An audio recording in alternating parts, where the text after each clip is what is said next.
ರೇಣುಕಾಸ್ವಾಮಿ ಕೊಲೆ ಕೇಸ್ನಲ್ಲಿ ಪವಿತ್ರ ಗೌಡ ಜೈಲು ಪಾಲಾಗಿದ್ದಾರೆ. ಇನ್ನು ಪವಿತ್ರಳನ್ನ ನೋಡೋದಕ್ಕೆ ಜೈಲಿಗೆ ಅವರ ತಂದೆ ತಾಯಿ ಹಾಗೆ ತಮ್ಮ ಬಂದಿದ್ದಾರೆ.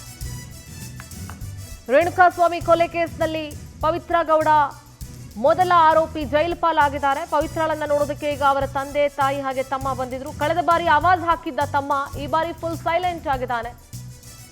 ಪರಪ್ಪನ ಅಗ್ರಹಾರ ಜೈಲಿನಲ್ಲಿದ್ದಾರೆ ಪವಿತ್ರ ಗೌಡ, ಆರೋಪಿ, ಮೊದಲ ಆರೋಪಿ, ರೇಣುಕಾಸ್ವಾಮಿ ಹತ್ಯೆ ಪ್ರಕರಣದ ಮೊದಲ ಆರೋಪಿ. ನಿನ್ನೆ ನಟ ದರ್ಶನ್ ಪತ್ನಿ ವಿಜಯಲಕ್ಷ್ಮಿ ಹಾಗೂ ಪುತ್ರನಿಗೆ ಸ್ಪೆಷಲ್ ಎಂಟ್ರಿಯನ್ನ ನೀಡಲಾಗಿತ್ತು. ಆದರೆ ಇವತ್ತು ಪವಿತ್ರ ಗೌಡ ತಂದೆ ತಾಯಿ ತಮ್ಮನಿಗೆ ಯಾವುದೇ ಸ್ಪೆಷಲ್ ಎಂಟ್ರಿ ಇಲ್ಲ. ದೃಶ್ಯದಲ್ಲಿ ಗಮನಿಸ್ತಾ ಇದ್ರಿ, ಪವಿತ್ರ ಗೌಡ ಅವರ ತಾಯಿ,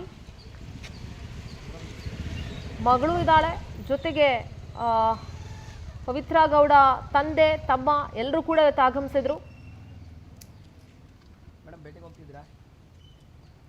ದೃಶ್ಯಗಳಲ್ಲಿ ಗಮನಿಸ್ತಾ ಇದ್ದೀರಿ.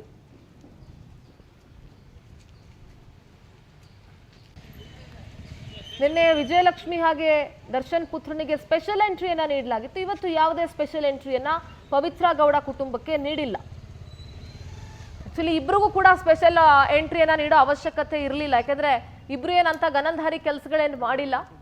ಸೊ ಇದಕ್ಕೆ ಸ್ಪೆಷಲ್ ಎಂಟ್ರಿ ಕೊಟ್ಟು ಸ್ಪೆಷಲ್ ವಿಶೇಷ ಆತಿಥ್ಯವನ್ನ ನೀಡಬೇಕು ಅನ್ನುವಂಥದ್ದು ಏನಿಲ್ಲ.